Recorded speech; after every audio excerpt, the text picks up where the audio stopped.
Naar yaa nga jéem naar yaa nga jéem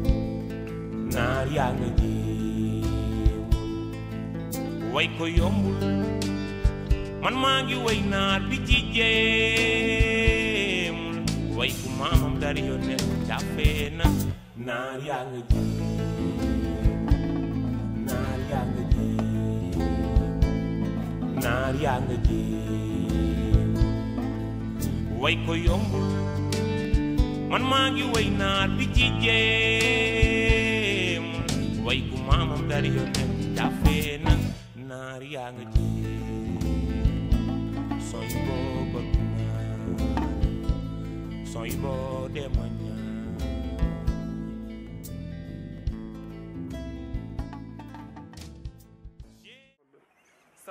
salaamaaleykum vous les internautes de Mbédémi Média TV man la GMD J bi mi ngi signifié ñi ngi MD bi mi ngi signifié Mohamed tey nag maa leen indiloon teen benn émission bu bees tàq bu ñuy woowee delloo moom ca mboy mboy ga ñëpp xam na ni Sénégal jamono ji ñu nekk nii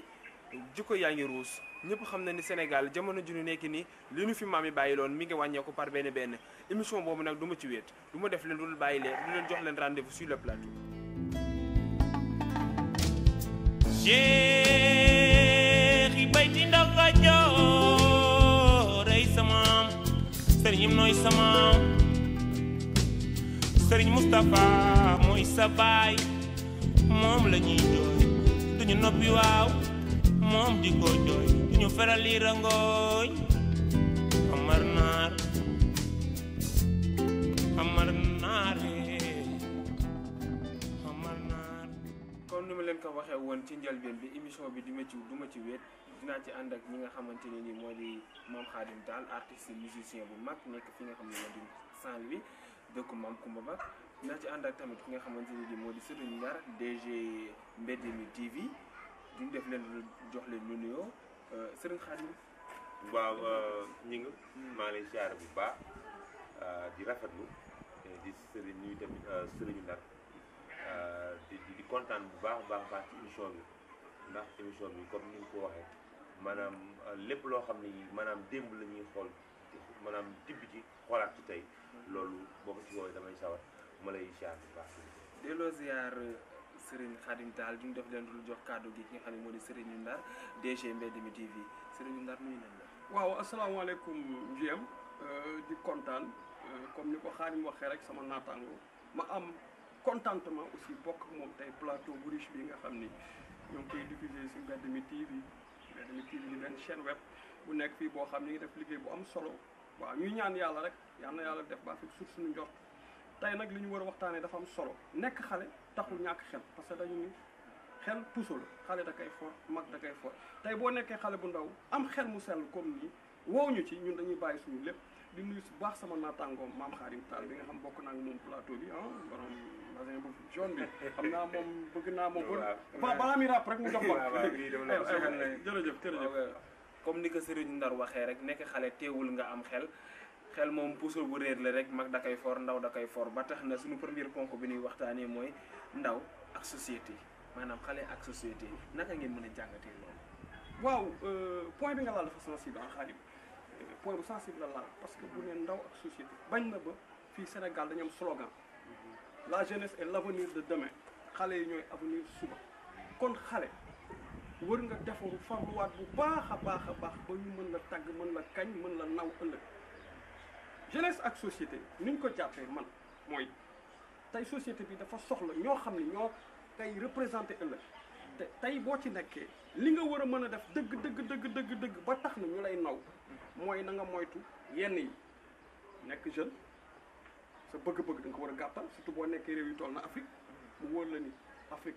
développé nañ ci lu bari donte ñu développé nañ ci xel mu sell développé nañ ci xalaat développé nañ ci côté humain mais lépp li nga xam ni dafay nuire la jeunesse maanaam que ça soit l'alcool que ça soit muy jigéen que ça soit muy bëgg-bëgg yu rëy yi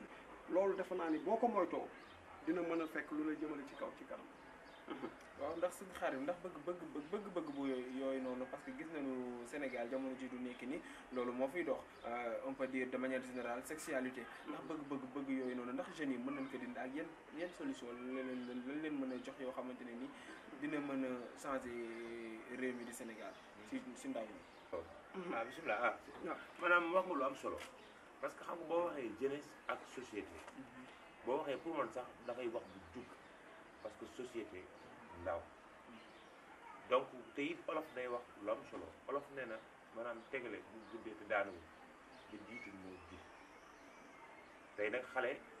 bu ñuy wax maanaam xale ak société parce que xale moo war a màgg mais xale mooy kan xale mooy ki andi way jur ñu jàngal ko tetti ko wan ko tey nag li tax sujet bii nga abordé muy sujet bu doy waar tey jamono dafa toll foo xam ni tey maanaam xale sax boo ko dóoree yàpp nga ndax maanaam xale ki xamul dañ koy xamal ni mu war a xam et bon donc nga xam ni faute parentale dina ci am waaye tamit man li may gën a wax rek pour gën ci accentuer wu mooy maanaam damay daggiwaat sama ndayu réew parce que xale dafa am loo xam ni étape bu ci nekk xale war na koo dund ko ni mu ko war a dundee te man damaa gis étape yooyu benn boo ci xam ne bàyyi nga ko après li ci topp day xaw a doy waar tey nag boo xoolee xale yi xam nga xale bu fekkee teel naa songu drogue yàq na àddunaam xale bu tey jii man bi may way bul teel a boot way naa bul teel a boot bul teel a boot parce que damaa wax ni maanaam xale bu am fukki at ak juróom am doom égal mooy sa yaakaaru bay ju tas na parce que xam nga ëmb dafa bari ay gàllankoor kan lay doon ndaw kon tey yaa ngi waxee jeunesse ak société kan la bu góor la ak bu jigéen donc pour commencer dama la bëgg wax ne maanaam xale mooy doon mag duma soreegum ndax waxtaan bi des na lu bari mais bu ñu duggee comme ça ñu gën ko yaatal mais thème bu am solo nga indi nii muy jeunesse ak société. sëñ Khadim da nga ñu wax lu am solo mooy bul teel a boot. bul teel a boot mën nañ ni Sénégal jamono ju ñu nekk nii ni ma ko mën a wooye mooy taux de sexualité bi ëpp wéy na réy gi nga xamante ne nii jéggi na dayoo ba tax na nii da ngay gis xale yu ndaw di am doom bul teel a boot boobu lan nga ñu ci mën a wax. waaw xam nga bi ma ko waxee man bi ma waxee bul teel a boot am na ñoo xam ne dañuy bu demee ba maanaam yooyu natt xeetu natt boobu dal leen sax dañ leen koy tooñi mais man bi may wax waxuma ki natt bi daal dama ko wax ki natt bi daal parce que 15 ans kenn du ci am doom mën nañ ci am doom mais ñaari bu amee rek exception lay leen mais dama waxoon dama jëloon maanaam def ko benn bac loolu tubaab di wax bac su la ga boo xam ni tey xale buy wax bul teel a boot bu jigéen bul teel a boot bul teel a boot moom dana dem bu waree tëdd xelam bu demee ci baat boobu mu tiiwaat boppam parce que ki nattu daal ba noppi man taxul woon may wax parce que tubaab day wax mieux vaut prévenir que guérir kon j'aurais bien aimé ma wax ni kat moytu leen di yóbbu ci ëmb mais waxuma woon ak ki ëmb bu pare donc tamit bi mu amee tey jii man woy la boo xam ni peut-être maa ko waxoon waaye way boo ko xasee woy ba sànni ko ci biir moo ma toog am na fu ma yóbbu am na lu ma won am na leneen lu ma ci jàng te donc mais ba tey way la boo xam tamit day ànd ak société ànd ak société bu mu mën a doon ci àdduna parce que suñu société li mu nangu muy norme yi boo demee feneen loolu moo fa am feneen moo fa am feneen moo fa am xëy na dama am fu ñu koy accepté ci foo xam ni bon peut-être xëy na diine yi dana yeneen affaire mais maanaam lépp solo mooy tey ji xale bu amee fukki at ak juróom am doom am na gàllankoor ba pare am na coono àdduna ba pare yaakaar yi dina tas donc loolu tamit ba tey ci biir thème bi dafay am solo nga wax ni maanaam jeunesse ak société xale bu jigéen bu teelee am doom lu bari dana ko raw ci atam parce que balay am tey ji fanweeri at rëcc dana ci bari ndax naa jox benn anecdote rek benn xale bu jigéen su ma woo Thiès ni ma ci morceau bu koy dóor ba toll ci variation fi ñuy waxee la dal maa la ko teg ne damay jooy parce que bi may dal booba xale laa dama xamul kooku xam nga tey ji kooku waxuma woon ak moom waaye dégg na ko bu baax ci way bi donc tamit loolu way bi way la boo xam ni dëgg yàlla nit ñi jël nañ ko te it bari na kilifa yoo xam woo nañu ne ma ñun da nga ñu jàppale ci éducation bi nga éduqué suñu doom ndax bu la teglee way wi daan ñu yaa na ko jàppale ñu yoon donc loolu tamit muy loo xam ne dund naa ko ci way bi alhamdulilah am na solo bu baax a baax léegi Sëriñ Ndar lan nga nu mën a wax ci loolu noonu. waaw Khadim de daanaka tënk na lépp parce que lii la ñuy doyee artiste bu ñu wax artiste mooy kuy art et piece artiste de tout genre muy comédien bi plasticien bi musicien bi ba ci rappeur parce que kenn ku nekk dafa am une forme d'expression artiste bi liggéey tableau dessin bi muy dessin muy wax te yow xamoo ko dafa am lu bëri lu muy jàngale que Khadim moom la jàngale tey ba muy dem ba jël thème comme bul teel a boot yaa ngi koy wax taux de sexualité bi au Sénégal dafa exagéré nan la doye waar mooy actuellement dafa am yenn d'autres formes qui sont en train de détruire notre jeunesse notre population tey xale boo ci gis waajuram jëndal na ko portable bu cher bu ko jëndalee portable lii bañ koy yor autant c'était pourquoi c'était pour woote wuyoo tey boo demee bay jënd sa doom portable pour sax bu réeree wala bu nekkee école bi nga xool fu mu toll mais tey issu de système Android mu wër la ni da nga ciy télécharger ay application yi mën naa ci lim lu mel na Facebook mën naa si lu mel na WhatsApp ñaari choses yooyu nga xam ni au lieu muy def mais da yàq xale bu ndaw bu am 14 ans 15 ans nan lay doy WhatsApp WhatsApp ñan la ci ajouté dana ci ajouté ba ajouté ci ki nga xam ni mat na ko bàyyi wala mat na ko ndey bu dee ku góor ki mën na ci ajouté ku ko mat ndey kooku détruire que parce que ñëpp gis nañu perfection bi am na ci ñoo xam ni amuñu pudeur ay xale yu ndaw la ñuy wut bu dee ku jigéen ki mën na ci ajouté koo xam ni mat na ko bàyyi mu détourné waat que encore une fois am na ay tentation des risques gros tey tubaab bi bu jëlee lii comme cadeau jox ko doomam dafay def ce qu'on appelle contrôle parental à distance muy xool doomam li muy def tey da ngay nekk ci benn kër nga jënd sa doom portable wala ordinateur wifi nekk ci kër gi nga dugg tëdd yaakaar say doom nelaw nañu mais guddi gi yëpp sa doom mi ngi toj kër gi mi ngi connecté ba fajar mi ngi teg biir ba fajar lan moo tax tey yi nga xam ne daawul am ñu commencé ko gis ay image yu lay partagé xale yu ndaw def tout nu comme ni leen seen lay juree di ko envoyé ay mag ban heure lañ ko def est-ce que bëccëg est-ce que xaadim seen ay kanamu parents lañ ko def kon lii am na solo tey xaadim bu jógee def bul teel a boot kooku mi ngi dimbali waajur xale bu jigéen bi pour mu am xel ci loolu donte nag léegi Sénégal ndeysaan yàlla def na ne way yi jàngale yi dañ koy teg ne way yi yàq yi dañuy jël poosé ka tey da ngay gis waajur sax bu toog di seetanteel ak doomam ñuy lu ñàkk a fayda di fa daw au lieu mu ni xale bi jógal du ko ni jógal ñoo koy seetaanandoo ñaata série nga gis tey actuellement yu yàq jeunesse bi ku ci bëgg wax ñu ne naa fekk nga waroo ci wax y a pas de tabou dañu war a bàyyi gars yi ñu freedom troisième millénaire mais troisième millénaire est-ce que yàlla ba mu sàkkee àdduna boobu ba léegi dafa am lu mu ci changé lépp mi ngi ko tënk ci alxuraanu karim bu sell bi kon nag ça veut dire que nañu delluwaat bu mu si booy gën comme ni nga ko waxee sa thème bi dafa am solo nañu amaat ngor ak jom ak dignité ñu xam lu ñu yaree xale itam xam ñoom it nan la ñu yaroo loolu daal je crois que mënoon naa ci apporter waaw Serigne Ndar da nga laal benn point bu essentiel ndax ñëpp xam na ni léegi Sénégal li muy doxee mooy dañu jël benn famille monsieur toi et moi et les enfants tey jii bu nu amee wifi ci kër gi papa toog nii yaay toog nii yaay occupé na papa occupé na doom occupé na ñu ñëpp di connecté wu ndax contrôle boobu noonu contrôle bi mag ñi daan def ci ndaw ñi ndax mi ngi am ba léegi xam nga xaarim dina ci sànni kàddu dañu toll ci jamono boo xam ne les champs sont mécanisés bu njëkk da nga daan dem ci tool muy jar 100 personnes ñu yor seen góob ak illeer di bay di am lu ñu ñàkk dundee tey ñu ñëw transformer ñooñu en machine donc les champs sont mécanisés les maisons dañ ko jël amatul ce qu'on appelle chaleur humaine boobu bu njëkk da nga doon dugg ci kër nga gis papa toog yaay toog ay doom toog ñuy waxtaan mais tey boo duggee ci salle xam nga looy gis tout est machinisé les maisons sont machinisées papa day toog yor télécommande am di zappé télé bi yaay day toog di xool ban série lay jàpp doom ji day toog ne yore portable am di connecté wifi parce que am na ci kër gi Facebook Tango Viber Imo WhatsApp ainsi de suite amul benn dialogue tey actuellement mën nga dugg ci kër gi toj kër gi génnaat kenn du la faale parce que papa ji bu toogee di zappé télécommande yaay ji toog ne di xool ay séréem yooyu doom ji yore tey portable dugg ci xeetu yooyu ma la wax tey kon ils sont plus vivants kon ay morts vivants la ñu créé xaadim su ma juumul wallaay wax nga dëgg waaw sëñ Adim wax nga dëgg waaw maanaam lu la nga wax noonu moo am ndax bu njëkkoon comme li général wax téléphone booba li nga ko daan doyee mooy maanaam communication la waaw mooy la bu naan communiquer léegi nag communication bi dafa gën a doy waar ndax tey dafa gën a yomb gën a ba pare ba yóbbu foo xam nag tey nag affaire bi gën na excessif parce que man li may wax rek mooy ji nga tubaab yi nga xam ne ñoom ñoo créé yooyu yëpp ni jox ma ko ñoo amuñu jot gi waaw tey nag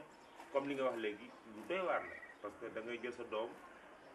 parce que ñun sénégalais suñu problème mooy matériel dañoo bëgg lu sophistiqué à chaque fois que dañuy persister dañuy dem ba maanaam te yëpp fëkk nañu ba egg ci foo xam ni amaana moom tubaab bi ko defaroon sax moom fi ne am na ne xalaatam eggul foofu te tey un peu et pour revenir ba léegi ci thème société bi ak la ak jeunesse rek mais du caa xam ne ma damaa tiit sama ndawi réew ndax tamit di nga jamono ni muy doxee nii ku ci amul seetlu gis ni muy doxee ba pare amul ci tàngi pour man def naa ni yow sa iman des na ba pare sa nite des na ndax xale yi tey jii déjà pour wax la xale bu góor ñun autant ñun suñu kaf mi ngi nekkoon ci à ce que kii sa gel la bu la xoolee nga xool ko bu la reewee sa dangay daw parce que ñun autant ñun dañoo ragalul jigéen parce que loolu éducation la parce que ragal laa ko mën tuddee nga xam ni maanaam tey boo ko séenee sax mu séen la ay xale ngeen mais tey da ngay gis ay xale yu tuuti yoo xam ni ñaari xale yu ndaw tey jii mën a egg ci mbëggeel nuñ koy dundee nangam kon léegi parce que li genre wane da ci am boo toogee ci télévision gis sa doom tey jii ñu wane yenn image yu doy waar nga toogandoo sa doom seetaan ko mais yow tu encourages que le mal et pour moi on n'encourage pas le mal il faut ñu ñëwaat dellusiwaat tuuti parce que tamit olof day wax ne boo xamul fa nga jëm dafay laaj nga dellusiwaat fa nga jógee ñun am nañu héritage bu baax a baax Sénégalu démb lépp rafetoon liñ ci fekkee bariwul waaye man ne liñ may wan nga xam ni ci colin ci oto yi fi nekkoon communication bi amoon bu jëkkoon da ngay am ngente sax yëgle ji ko yónni ndaw mu yëgle ji ko par exemple dëkk nga fii sa waa mbokk yaa nga Kébémer nga dugal ni saxaar mu dem yëgle ji ko pourtant communication la tey nag nga dem ba am alhamdulilahi rabbil alamin am communication bu la permettre tey xam nga toog fii léegi mbir xew nga mën a woote mu siiw léegi yow loolu utiliser woo communication boobu muy njariñ yow nga jël ko fooye ko ba loolu sa bopp loolu manque d'éducation la kon donc da ngay wax man yarat xale yi ñoom dugal suñu bopp ci éducation bi fexe inculquer ay valeurs yi fi nekkoon delloo si parce que àdduna kenn du ko topp parce que looy daaxalante doo ko jàpp parce que da nga koy toog am ci seetlu avec un but bien déterminé nga xam li nga bëgg donc xale yi foog ñu yaraat leen ci loolu ñu xamaat su ko defee seen jikko dana rafet boo xam nit mun leen a fëkk mais vraiment pour waxaat damay wax ni sama ndaw réew man parfois j'ai peur damay ragal gi nag en tant que artiste nga xam ne ñun ay faits sociétés yi ci la ñuy basé pour mën di communiquer di wax léeg-léeg nga bëgg wax loo xam sax boo ko nekk naan ci est-ce que du lu mu créer boobu fekk na réalité yàgg na sa bopp donc am na looy xalaat am na mais damay ñaaxaat waajur yi wax leen nañu gën a dugalaat seen loxo ci éducation bi parce que man damaa contre kii wax njabootu kanaara la man damaa gëmul loolu gëwuma da ngay jiitu njaboot ngay jiitu nga topp ci non njaboot kilifa mooy jiitu njabootam topp ci waaw donc nag yar ak maanaam donte du benn bàyyi ma la ñuy donte mais nit dañ koy éduquer nag mooy jàngal ko valeur yi mu xam mooy kan donc daal vraiment thème bu gën a riche li amul ndax li buñ dee waxtaan fii ba suba du jeex liñ ci mën a wax dafa bare car macha allah donc mais ba tey insistons parce que général wax na ko léegi waykat yaa ngi woy théâtre yaa ngi woy mais tey sax am na beneen façon woyin bu xew boo xam ni day yàq société bon parce que loolu dañ ko war a xeex dañ ko war a parce que bu ma sax monopoliser mais je me dis tey mbëggeel mën nañ ci insister parce que kii di musique di amour musique ak mbëggeel ñoo ànd kon donc même dama yaakaar ni mbëggeel buñ koy wax pour sensibiliser nañuy wax ni mbëggeel maanaam dafa am lu neex am lu naqari ci biir mais tey sama waykat mbokk waykat ni ñu woyee mbëggeel ma di ko dégg bon ñu ngi pousse xale yi à ce que ñuy gën a bëggante mais mbëggeel du ay rêve rek ak lu artificiel lu nice parce que am nañ ci muñ ci biir donc kon waykat yi ñu ngi depuis léegi daanaka boo xoolee côté rythme côté nangam ñëpp mën nañ ko nag mais ku ci nekk nag amaan na bala ngay woo nit ki ci benn affaire wax ko loo xam mooy njariñ quoi dana ko dégg dana ko gën a muy am lu solo waaw Serigne Khadim li nga wax am na solo trop waaye boo gisee mbëggeel mën nañ ni mbëggeel à l'époque sànq jung wax nga ko maanaam relation yi daan am bu njëkk ak relation yi am léegi si parce que boo Serigne Ndar parce que boo gisee da ngay nekk ci da ngay ànd ak jigéen ndax li may wax rek dund sexualité la ñuy dund boo leen nekkee ñaari fan ñetti fan ah te yeggu leen ci yenn yi naan non waa ji tàppet la waa ji non kii ragal la or que ni tel n'est pas le cas ak Serigne Khadim sànq wax na lu am solo nanu delluwaat yaraat ndaw ñi dinañ yar ndaw ñi parce que di ngay gis parents yi nga xamante ne nii ñi ngi yar buñ leen yeewoon ñuy nelaw ñu leen diw sa doom diw moo def lii naan déedéet sama doom deful loolu ndax yarewu ma ko noonu am na parents yu veillé seen doom yi am na parents yoo xam dañuy teg soon seen doom yi waaye bu nu génnee sëriñ Ndar lan ngay mën a wax ci loolu bu nu génnee mbedd mi parce que ñaari yar dafa am yaru biir kër gi ñett sax la ndax yaru biir kër gi yaru mbedd mi ak yaru xarit waaw ba tey da nga wax ju am solo xam nga lu tax émission bi am solo delloo buum ci booy ga mooy man dama gëm loolu bu dee anglais moo wax back to the roots bu dee France mun retour à la source te moom la ñu wax boo demee ba xamoo foo jëm nga dellu fa nga jóge gis nga li ngay wax nii lu tax mu am solo mooy yaa ngi wax ci mbëggeel boo xam ni de deux choses mbëggeel boo xam amour moo ko lal ak mbëggeel boo xam ni mbëggeel intérêt moo ko lal tey bu fekkee mbëggeel bu amour la yow waa ju góor ci ngay génn xale bu jigéen xale bi lu mu la bëgg wala lu mu yaakaar bu la joxul boppam doo fa des doo ko mës a laaj boppam lu mu la jox boppam di nga daw na la jàppee tàppet nga na la jàppee doo góor na la jàppee nit mais fan lañu fàtte ces dignité la yi maam amoon ngor jom sutura ak teranga ak teral jigéen tey koo fi wax mu ni la jigéen nañ koy teral ndax sama yaay jigéen da koy teral ndax sama soxna wala sama doom bu jigéen ba te tey boo gisee jigéen def ko naka su dul noonu tey xale bu jigéen bi mën na gàtt xel xam nga souvent dafa am benn wax boo xam dama koy faral dégg mu metti ma loolu Xaadim mooy jigéen ñi nu seen wen sëggee noonu la seen xel sëggee subhanallah mais kon bu ñu waxee loolu dana contradictoire am na jigéen yoo xam seen wen sëggul ñu baal ma ci wax ji dafa taxaw kon lu tax waxuñu yenn jigéen ñi lu seen wen sëggee ak yéen jigéen lu seen wen taxee noonu la seen xel taxawee kon ça veut dire kooku waxu wolof la nanu jël loolu teg ko fële man ni la gis nga jigéen mooy adduna jigéen moo mën a defar ma jox la juste benn anecdote boo xam ni jigéen nu mu bëree pexe te bëri xam-xam daf ci am benn waay boo xam ni bu mel na sëriñu Ndar rek mu jógee ni jigéen dañu bëri pexe dinaa jàngat seen pexe ba mën a tax ni ëllëg si dootuñu jaaxal kenn waa ji génn mën naa ne 50 ans def na ko ci àll di gëstu comme fa mu déparé woon ca village bi amaana sax ba mu fay jóge xale la ba mu fay ñëw nekk na paa gis nga waa ji daal gëstu na ba nee na lépp tënk na ko dajale ko def ko ci benn livre bu mag sax waa ji ni fu ma delloo pexe jigéen dootul jaaxal kenn tey daañu xam seen pexe yëpp dajal naa ko waa ji dellu si village bi mu ñëwee ba ci ëtt bi mi ngi gis jigéen ñaa ngi root ci teen mu ñëw juste taseeg famille am ñu ko ci xàmme waaye diwa ngi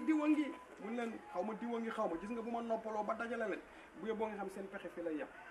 am ci benn femme bu ko ñi waaw da nga jàngoon suñu pexe mun ko waaw mun ko ma xawal lan nga tënk mu abal ko bouquin bi femme bi di xool ba dajal tëmbal ko ci teen ni ko bii defoo ko ci woon fexe la tàmbale xaadim kon buñ fi toogee naan amuñu xel ay lu seen ween sëggee noonu la seen xel sëggee dañuy nax suñu bopp léegi nag il va falloir que ñun ñuy góor ñu dawal leen yërmande ba pare xam li nga xam ne ñoom seen bëgg-bëgg la ñuy topp mais du ñàkk xel jigéen bu ci ñëw jox la boppam ngir naan dana bëgg-bëggam la topp parce que ñëpp xam nañu en matière de sexualité nee na la jigéen moo ko gën a bëgg ko góor mañ na sax bañ na si rafetal nañu dellu ci sunna Muhammad alayhi salaatu wasalaam ni mu digale woon sax noonu ngay see ak sa soxna bi nga xam ni moom nga takk ci sunna ak farata ni nga ko war a tàmmalee mu bañ a jël affaire def ka lekk ni nga ko war a yaree domte ka parce que tey boo ko ci yarul da nga xëy tukki boo ko yaree ci chaque jour moom la def ko na lekk añ reer ndekki chaque jour bu la gisu da koy wuti kon ça veut dire que nanu bàyyi yenn yi daal Xaadim suñ ko bàyyi dafa naa dina am solo te vraiment foofu naa la fekk si ndax gis nga jigéen waaw maanaam mooy société thème bi nga wax dafa am solo jeunesse ak société tey ñi nga société mooy jigéen te bu njëkkoon ci lu sut suñuy nopp maanaam dana wax ne jigéen avant yonent bi amaana jur doom bi jigéen gàcce la waaye yonent bi mooy kii réinsérer waat jigéen société waaye moom xam na ni jigéen moom mooy defal société kon donc pour man yar bi ci jigéen ñi la war a ëppee foog ñu naabaat jigéen ñi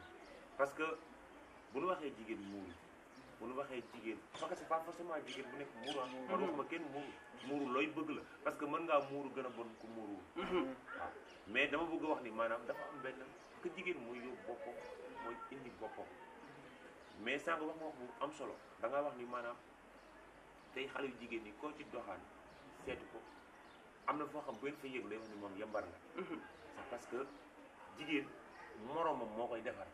moroomam moo koy yàq te picc bu lakk ci génn day moytu morom fay di nga gis ku lay wax ni bu doon man mais maanaam mën a jóor gis du moom donc il faut que maanaam tey comme li ma waxoon léegi rek il faut que jigéen ñu yar ko parce que gis nga góor morom du gaaw a fay moo tax man la jigéen ay defar société mooy yàq société te jigéen olof day wax ni benn ballam boobu bu ko dóoree après cartouche ki fa la moo amatu leneen kon donc il faut que yar bi pour man sax ñu gën a ko accentuer ci jigéen ñi ndax gis nga góor par exemple bu fekkee dafa bëgg jigéen yàlla dogal jigéen bi mu bëgg moom mu leen ko ni kii xañ na ko boppam tey nu mu mën def pour tàpp dana ko def waaw sama papa dafa am benn baat bu ma daan wax booba mu comique mais baat bu dëggu la nee nañ am jaay ma ñu ne la jëlal ñu may la lan la fa njëg di wuti njëg am du fa am nga yoon te loolu moo am léegi tey jii boo gisee tey ji nga wax ci affaire taux de sexualité xale yi ci maam et tout parce que dañ leen conscientiser wul te ñu dañoo jëloon ñun suñu éducation bi nga xam ni moo gënoon suñu maam yi daañ ko parce que xam nga li gën a garaaw te jafe mooy baadoola bu yar doomam sànq maa ngi wax waxu baadoola ki bu ñàkkam néew dooleem néew bu mën a yor njabootam xam nga sa doom bëgg a sol jiw amoo njëgu jiw mais nga fexe ba mu jël jiw multiplier ko par 0 sa doom war a takk collier bu nice mais amu ko moom nga def ci moom ngor bu toll nii mu multiplier ko par 0 su génnee keneen di ko gónnee du ko sax léegi foofu la yar bi nekk parce que yar du dóor xas nag mu ngi ci xas bu ñu koy wax jàmbaar da daan dem xare xas mooy maanaam bu ma demee naa def jaloor loolu xas ci biir éducation la da ngay xas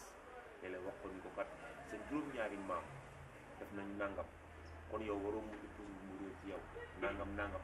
wax ko yooyu ba mu xam mooy kan su ko defee bu génnee am na loo xam ne bu ko bëggee def moom mooy rëkk dëddëm day wax ne lii may def su ma ko defee affaire bi du yem ci man dong de dafa luy répercuté dana laal sama maam laal sama juróom-ñaari maam naa fi bàyyi xas bu dul far yooyu nag moom moo commencé waaye sëñ Xaadim pardon si dagg bi mais bu fekkee ni yow waajur yi xamuñu seen maam nan la ñuy mën a transmettre message bi nga xamante ne nii moo di seen doom en parlant de seen maam parce que boo xoolee jamono ji ñu nekk nii waajur yi léegi yii nii ñi fi xam fanu bokk ak ñi fi xam seen maam waaw du ma ñu bëri dañ koy wàññi waaw lu néew la lu am solo nga wax lu am solo parce que tey jii ñi xam seen maam ay kat ak loolu baretul waaye man bu man yomb na ci rek nga xam ni Serigne Touba sa maam yomb na nga xam ni maam Maodo mooy sa maam yomb na ci nga xam ni am nga maam bi ñuy wax soxna Jaara Buso yomb na ci nga xam ngay dégg ñuy wax am nga soxna suñuy wax maam Fawade Wele yaa ngi dégg am Assa Dianka waaw Serigne Khadim da nga wax ci point bu am solo muy ngor moo nekk d'ailleurs sax moo nekkoon suñu dernière partie moom la ñuy nar a tëjee émission bi muy ndaw est-ce que bu fekkee ne dafay wut ndax dafa war a jaay ngorom wala dafa war a toog muñ naka ngeen jàngatee loolu. waaw man de li ma gis mooy maanaam am na sax benn baat boo xam ne ñëpp ko miin ku mar naan taxa naan tuuti su rëbb yi ubbee wurus wax bu terre à terre la ni wax bu dëggu la parce que man mënumaa gis maanaam nga bëgg a wut wax ni kat maanaam tey jii comme jigéen par exemple nga ni man li ma bëgg mu am joxe sama bopp mooy tax ma am ko loolu soo ko amee dafa bu gore après gore di nga mënuma nangu sax man xale bi nga xam ne dafa toog ni man damay risque suma vie pour dugg ci gaal loolu sax pour man du gor xam nga par exemple mën ngaa toog ci réew mi di fi kurti di yokk say bég di yokk sa liggéey di ko élargir taman damaa naw koo xam dafay tàmbalee ci lu ndaw di ko yokk muulu ba mu nekk lu mag parce que tey boo jëlee par exemple gaal jaar ci géej gi boo ci deewee loolu xaru la mais jigéen par exemple bu fexee dafa wax ni maanaam góor de la santage defal ma lii ma defal la lii nga jox ko sa bopp yow gore di nga donc ngor ala kulli haal moom mooy c'est la base de toute chose pour man nit ki ku baax dafa war a gore xaal nag mooy jur xetal am na ñoo xam ne ñaari goro leen jur mais ñooy ñëw après indi seen ngore di ba après à la fin ñu mu jàpp seen bopp am na mag bu baax nag moo naan wax ndeysaan mënu ma jamono li ko tax a yàqu mooy da ngay am sa xar yeew ko fii di sang di defar waaye ne da ngay jékki-jékki beneen xar moo jógee fële ci àll ba amul buum fekk ko ñoom ñaar ñuy mbëkkante ar koy cokkaas ñuy mbëkkante di mbëkkante ba mu dagg buum buñ ànd dem parce que léegi ñu ci bare sa xarit parce que ji nga sànq am nga wax bu am solo boo wax gis nga éducation wu léegi maanaam ni nga ni mbedd mi di yare parents yi di yare ci kër gi noonu la xarit sax di éduqué bu am solo sax parce que am na ñu bare seen xarit ñoo dugal ci yenn affaire yi ñaari ñiy rëccu seen xarit ñoo dugal ci problème yi parce que ki nga xam ne moom moo jël initiative moom def lu ko neex après rëccu du ko ci fekk parce que xamoon na avant muy dem conséquence lii la mais ñaari koo gis mu rëcc yi jooy rek xaritam moo ko dugal te nag moo tax ñu bare seen i xaritu bopp tax na leen jaay seen bopp waaye daal may dénkuwaat ñëpp nañu gën a toogaat fi ñu toogoon te xam ni àdduna yàggul te boo goree dee après dina feeñ ci yow te dina feeñ sa njaboot te déjà loolu lu amul benn solo la nañu toog te góorgóorlu tey ñaan yàlla lu barkeel waaw mais mënu ma nag man vraiment après nga gore di pour am quoi franchement am na solo li sa maam di wax naan rek ñax mu wow mooy lakk ñax mu tooy ndax nga jàngatee loolu yow Serigne Ndar waaw comme dañu nekk ci jeexalit bi te ñu gis ni point bu sensible bu am solo moom nga laal te gis nga xel mu sell mi ñuy wax rek bi nekk ci ndeysaan maam Xaadim kooku nag il faut que mu am ko parce que ki ñu ko dippee muy Cheikhul Khadim Sëñ Tuubaa man dama koy wax fu ne yenn saa yi sax ma nekk ci concert ay tubaab rek wër ma naan leen le plus grand écrivain au monde c'est Cheikhul Khadim il a écrit 7 tonnes 500 xam nga 7 tonnes 500 le plus grand écrivain au monde n'a pas écrit 1 tonne ku dàq bind ci àdduna 1 tonne bind ko xoolal ki bind 7 tonnes 500 ak li mu def ci géej gi li mu gas suul ak la nga xam ne moom la ñu dëxëñ kon kooku bindkat la te ci ay livre am léppam ci li ñuy waxtaane ni daf ko yàgg bind ci ay livre am muy dignité ngor jom bu fekkoon dañu dellu ci jàngitu mag ñi xam nga man lu tax toujours ma naan leen dama bëgg dellu ci ETS ancien type de sénégalais pas NTS nouveau type de sénégalais ancien type de sénégalais boobu mooy mag ñu baax ñooñu dëgg la ngor jom dignité tey bu demee ba jeunes yi utiliser benn expression Barça wala Barça mooy ñun am mbaa dee te yàlla lu mu wax ci xaru ku xaru ak jaxanama tey jeunes yu bëri ñu dem ba alalu àdduna daf leen jaral ñu jaay seen ngor naan ña ngay xaru gaal boo xam ne mënul yàpp lii ci ay jën ñu duy ko ay bani aadama ba mu fees dell nar a jaar ci ay zone yu gën a doy waar yoo xam dafa am courant ngelaw li nekk fa xànq bi nekk fa seen lekk war a jeex seen naan war a jeex lu ne war a am ci biir géej géej tak ak yàlla lim ci def ak ay xeetam jinne ngi fa malaa ngi fa ku nekk nga nga nar leen traversé pour dem alors tey loolu lan moo ko indi wuti te pourtant sa réew ba nga toog jëriñoo sa réew bu fekkee sore woo ci école da nga war a sore ci axuraan bu fekkee sore woo ci axuraan da nga war dem defi métier mais loolu yëpp nga bàkka fi nga ni non dama bëgg dem ci réewu nasaraan yi te xamoo lan la réewee pour ñoom la ñu am ma am ka waaye nax nga sa bopp nasaraan ñi ngi ñëw fii di wut si loolu mooy sa dernier point bi dafa sensible boo xam ni tey actuellement jeunes yi il faut que ñu koy déglu yow jeune nga xale nga yéen a maase mais il faut que tam jeunes yi dina déglu ni da nga am nawle yow seen nawle nga li nga wax nii li koy tënk mooy Xaadim mi ngi koy wax am na tout récemment dernier sens bu ma génn maa ngi sant wéet góore wéetali ki góore ñenn ñi ci gore bi lañ leen loree parce que ci gore bi lan lay loree wéet gore wéetali góore ñenn ñi ci gore bi lañ leen loree soo goree de rek ñu profité dañ lay loree Xaadim mi ngi koy wax ni am na gore am na ngor boo demee Dakar gore mooy fi ñu doon defee commerce triangulaire fi ñu doon jëlee maam yi di leen yóbbu boo demee am na beneen quartier bu tudd Ngor muy quartier de pêcheurs foofu boo demee suñu mbokk lébu yi dañu am ngor moo tax ñu gëm seen cosaan boo demee foofu Ngumbe Ndaw Rabine yooyu yëpp seen colin seen ni ñuy waxee changé wuñ ci parce que foofu dafa définir gore nag foofu dañ soon goreel ay doomu aadama moo tax ñu dëkk quartier bu ak ñoo gore dem na ba benn instant dañ leen mettre en quarantaine pour nga dem fa da ngay metti chaleur bi ngay jël dem ba ca biir ñoom seen façon dund lañu yor yooyu laaj ñu koy jàngal te ñu bàyyi ay Jean-Paul Sartre ay Molière ay Victor Hugo ñoo xam amul benn njëriñ amul lu ñu mën a jàng xaaral bi ak sànq ni da ngay gis kuy def master wala licence mënul làkk tubaab xam nga lu tax dañu fàtte ay valeurs yu maamam yoroon wolof kàllaama gu sell ga mu doon jàngale maam dignité ba mu amoon ak encore nga judd ñu njëkk toqantal sa nopp dugal ci alxuraanu karim alxuraan bopp ak xol bu mu nekk lu fa dugg day mat tey nag de nos jours booy yi dañuy jàng rek ñu yóbbu leen jardin lu leen jàngal fecc tëb dal way ak saboté booy maa ngi ci booy ñoom ñëpp koo gis taasu da ko mën comme c'est pas possible arafu alxuraan bu mat mënu la ko wax tubaab bu mat mënu la ko wax c'est parce que dañu bàyyi loolu doon defar nit dem jëli li yàq nit adapté ko tout court c'est la faute des parents ci benn côté mais jeunesse bi am na ci part de responsabilité parce que ku ne yaa yar sa bopp ni ñu bëggee internet mën ko manipuler doon mën a jël portable bi loolu ci jaaxal ñu def ko mën nañu ko def ci alxuraan ba mën nañu ko def ci école ba bu ñu ko defee rek dafa naa ni jàmm danaan ñooy daal danaan ñooy jàmm dana am ndax ñëpp xam ne ni téléphone bi li tax tubaab bi defar ko fi mooy pour jàng waaye tamit pour communication ndax lépp ñëpp xam nañ ni léegi jàng bi yomb na ku bëgg a jàng di nga jàng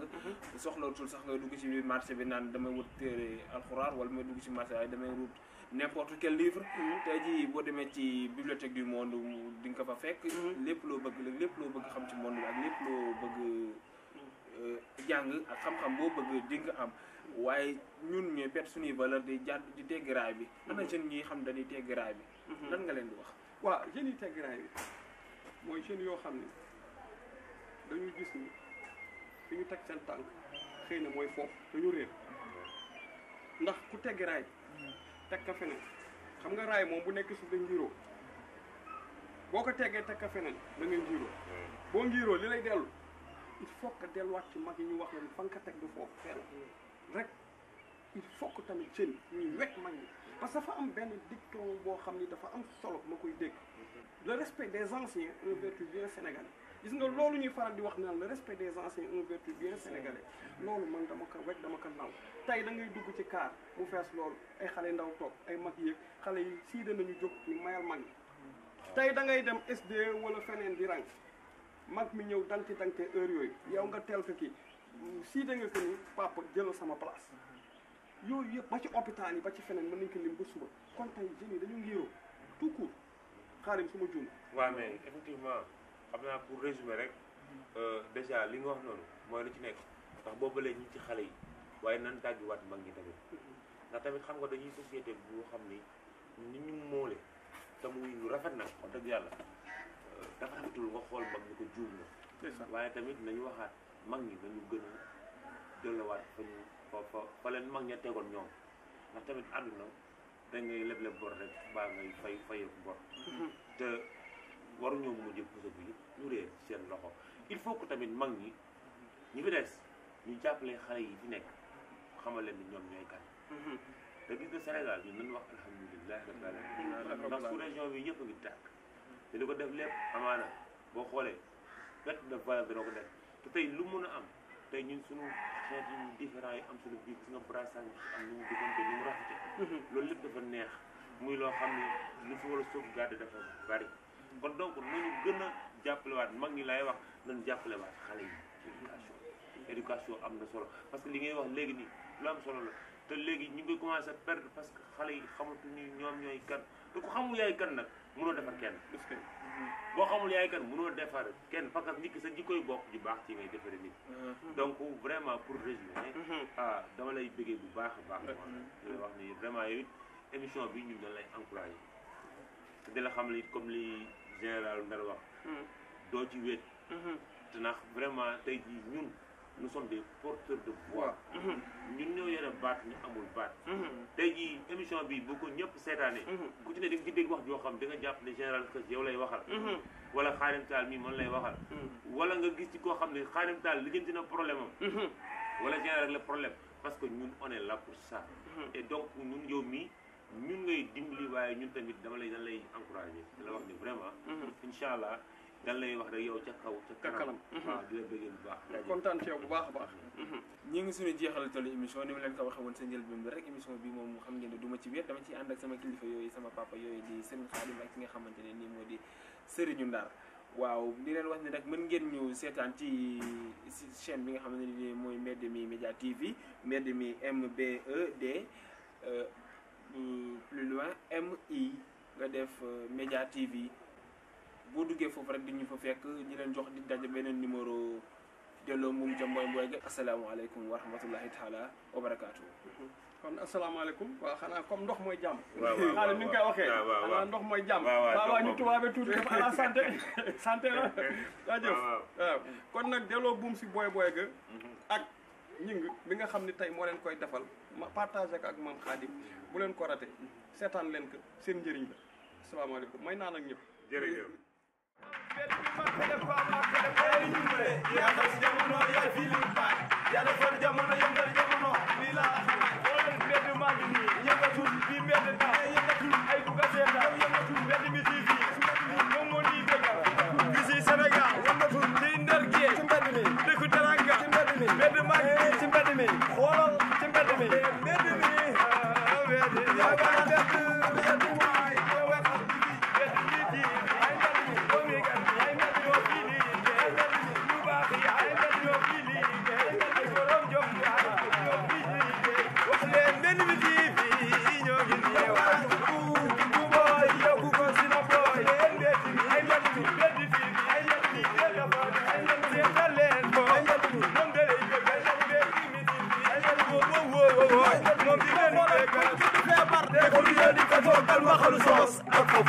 mbedd maa ngi nii xam nga léegi nag génn nañ ci mbedd bi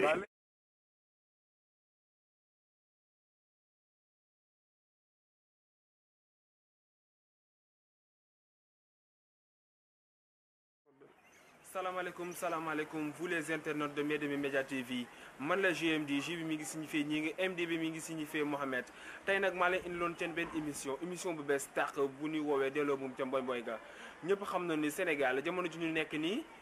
jikko yaa ngi ruus ñëpp xam na ni Sénégal jamono ju ñu nekk nii li ñu fi maam yi bàyyi loon mi ngi wàññeeku par benn émission boobu nag du ma ci wéet du ma def leen dul bàyyi leen du leen jox leen rendez-vous sur le plateau.